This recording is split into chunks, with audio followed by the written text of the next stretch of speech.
All right, y'all, welcome back to the show. It's Anti-War Radio.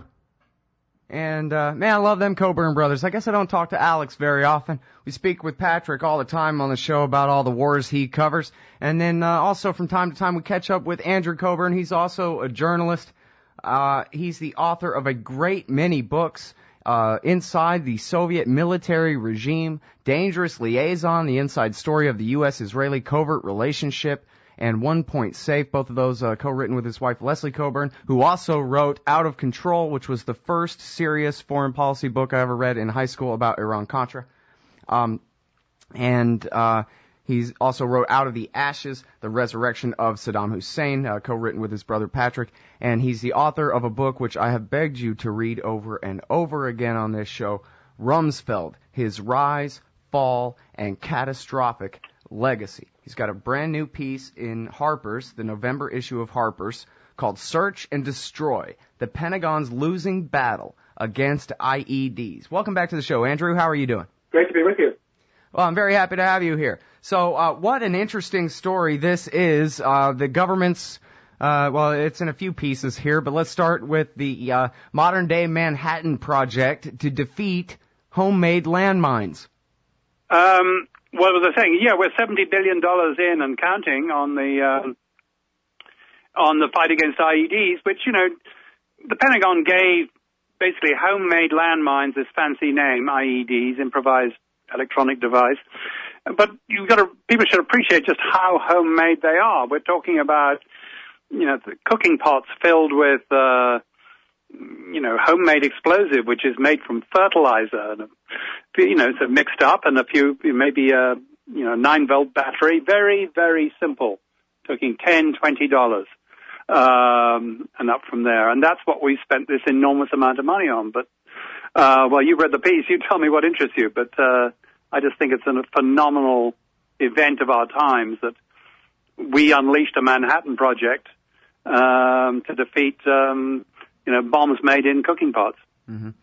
All right, well, I guess the way I would break it down is part of it is maybe the different technological efforts and where they are as far as that goes. And then the other major part of the story is the narratives of the two soldiers that you follow in Iraq and Afghanistan. Very compelling stuff there. And then ultimately, the major point is we're outsourcing all of our decision-making and warring to the robots. We have, not we, but the Pentagon, the people in charge, have this almost religious belief system about the magic of these little electronic gadgets to take care of the problems that they create as they go around occupying the world.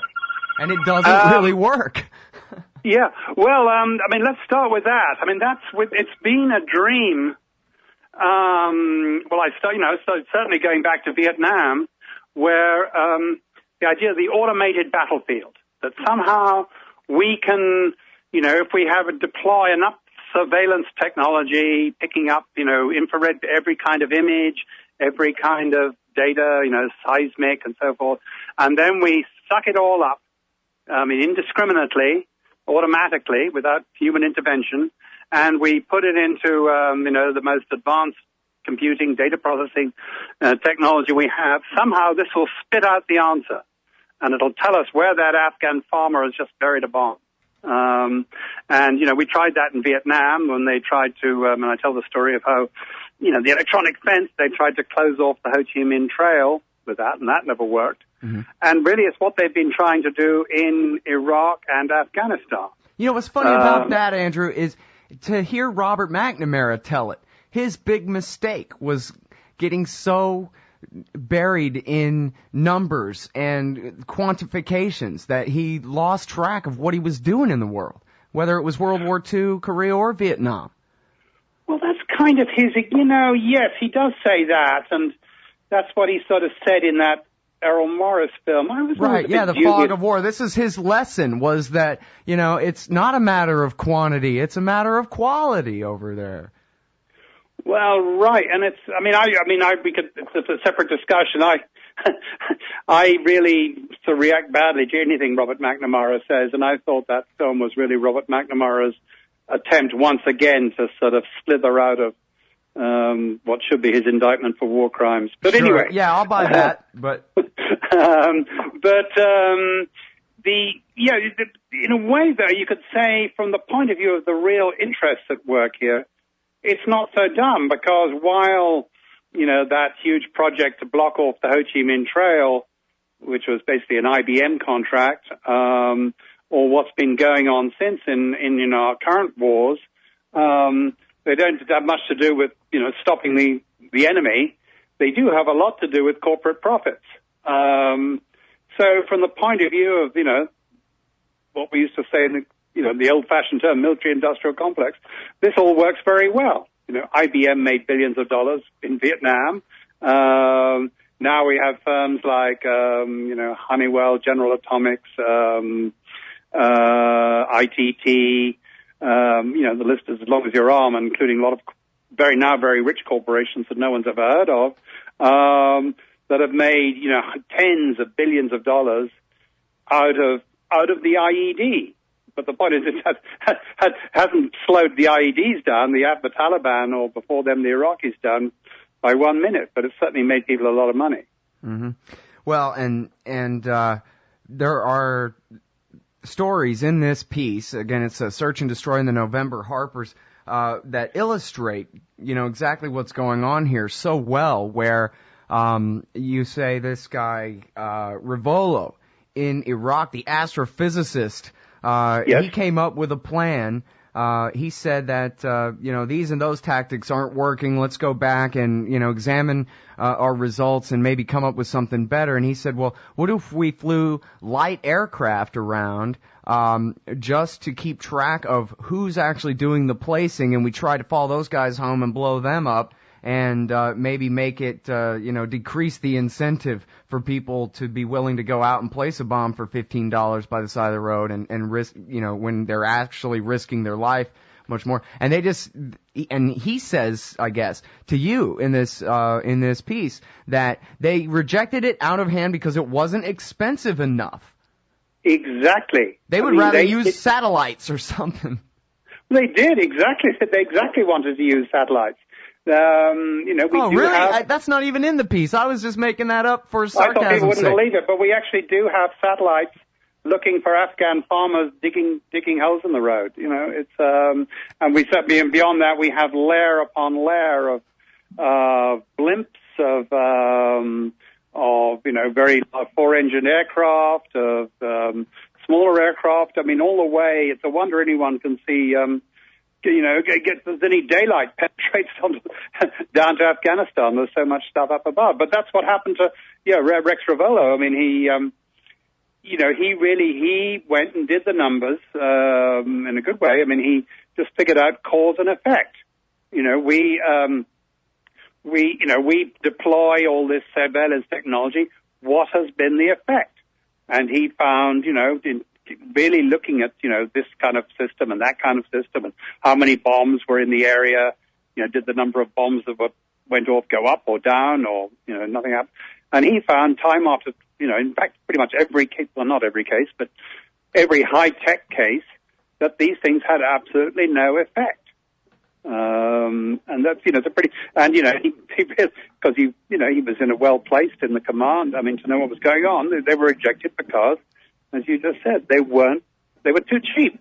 Yeah. All right, hold it right there, Andrew. Hold it right there. We got to go out and take this break. It's Andrew Cockburn, author of the new piece in Harper's Magazine, the November issue, Search and Destroy, the Pentagon's Losing Battle Against IEDs.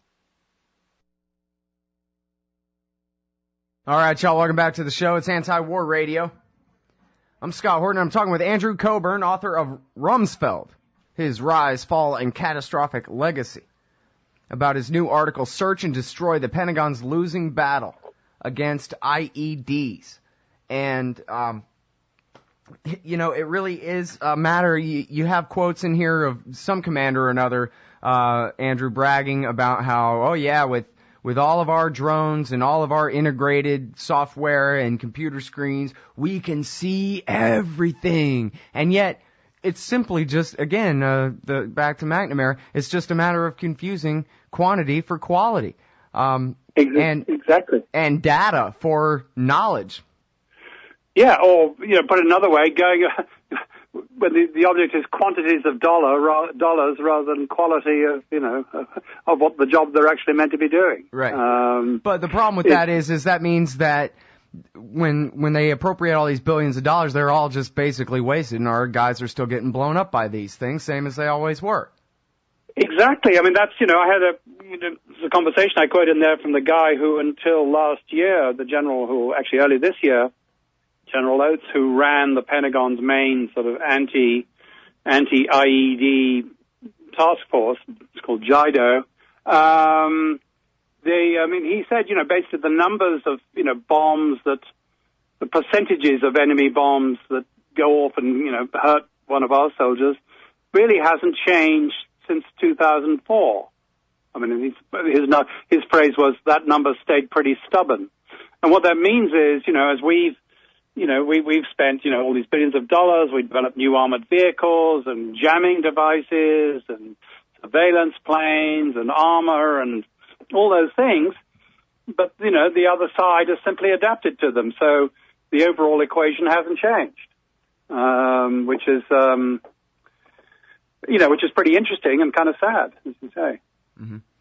Well, and you also illustrate, especially in telling the story of this guy Chavez in Afghanistan, who's sort of the real-life Hurt Locker guy, that it's really the plain old and time-tested methods that are the most effective. What you really need is somebody with balls of steel who's willing to go out there and clip those wires.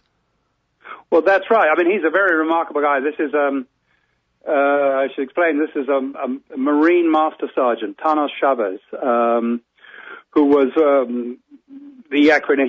It was called an EOD, Explosive Ordnance Disposal.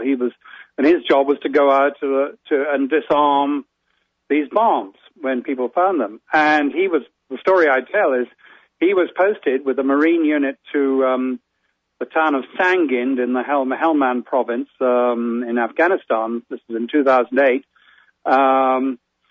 Which was completely, when they got there, was completely carpeted with these bombs. The previous units had never been able to go out of their base. And Chavez, turned out he was incredibly good, brilliant, in fact, at not only at disarming the bombs, but in just, in figuring out where they'd be. And he didn't, use high-tech equipment. He told me, he said the most useful piece of equipment he had was a long piece of length of parachute cord wrapped around a stick, which he'd use to pull bombs apart. Basically, he used smarts and a pair of wire clippers and a few other things, but all very simple. And the story I tell is how he was being so successful that the Taliban decided that he was a major threat. This is known because they were chatting about it on the radio. And they pulled in a sort of star bomb maker on their side to make a bomb that would be booby-trapped, sort of rigged so that when Chavez tried to disarm it, it would blow up and kill him. And he figured it out. In a brilliant flash of intuition, he realized what this was and disarmed it. And then the next week, there was another one with an extra wrinkle. So, and he defeated that. And this went on all summer. And the whole town, both the Marines and the Afghans, knew what was going on, that they were trying to get Chavez. Every day he went out, and people wondered if they were going to get him today. And people have to read the article, but it ends up in an interesting way. But he was a real hero. But he's an absolute sort of contrast to these, gajillion-dollar systems, which, are, as I say, of great profit to the defense corporations here, but don't have much to do with anything on the ground. Mm-hmm. Well, now, when you talk about the numbers haven't changed much since 2004, if I got my timeline straight, 2004, they were putting these guys out there in aluminum Humvees, but now they got these big MRAP vehicles with the angular bottoms and reinforced steel and this and that, right? Doesn't that make a difference? They did make a difference, yes, but the trouble is that, then the trouble is with being in an MRAP, you're reasonably safe. You're not totally safe, but you're certainly a lot safer in one of those from being blown up as you drive along. But unfortunately, all you can do is drive along. You can't actually effect anything. I mean, you might as well stay at home and drive around the parade ground. Mm-hmm. So that, especially in Afghanistan, where the roads are, really terrible. In Iraq, they were, rather better. So they've had to try and develop more maneuverable, sort of lighter MRAPs so they can actually go somewhere off the one paved road, the main paved road in Afghanistan. So the overall effect is that people, to do anything, whatever they're meant to be doing, they have to get out. So you now have more people walking around in, particularly Marines in Afghanistan. So that makes them more vulnerable to stepping on a bomb. And that's why you're getting particularly horrendous injuries these days. But,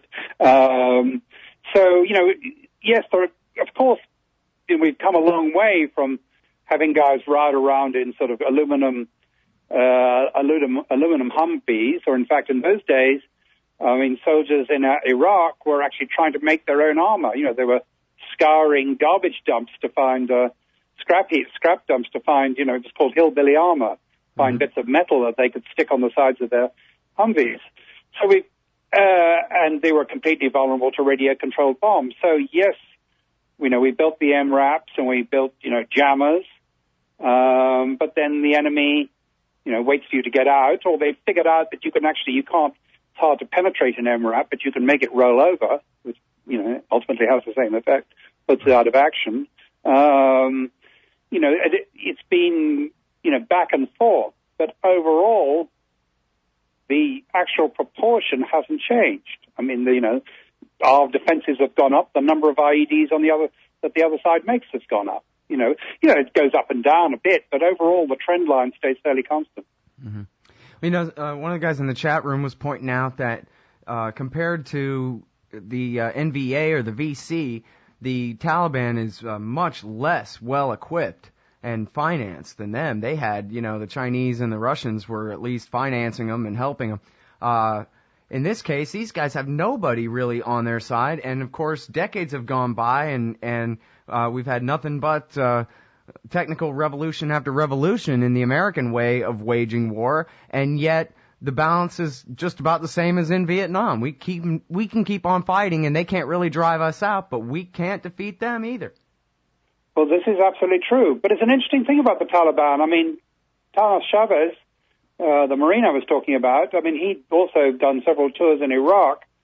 And I asked him, to compare, I talk about this in the article, how were the Iraqi IEDs compared, or how are the Afghan IEDs compared to Iraq? And he said, well, actually, he said the main difference was, he said, pride of workmanship. He said the Afghans, they had much, as you say, much less to work with. It's a much, much poorer place, very, very poor.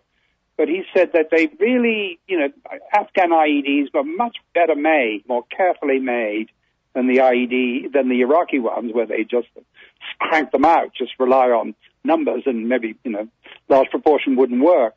He was very admiring of the Afghan workmanship. He said they really went after quality, and he thought there were, and what's very interesting about this story is that he got to know the guy who was trying to kill him basically through his handiwork. He had real insights into the sort of personality, into the sort of this very clever mind that was at work on the other side, trying to, making this device with very simple parts, lots of mutual respect there between these two guys. Both of them, as you were saying, Chavez is using wire clippers and a stick and a little bit of C4 here and there, and these guys are working pretty much on the same level there, eye to eye across a little bit of time. And, you got it. I'm sorry, we got to leave it there, but that is a good place to leave it. The story of this guy Chavez that you write in this article is worth the whole article. It's great. So thanks very much for your time on the show, Andrew. Really appreciate it. Hey, Scott, good to be with you. Take care.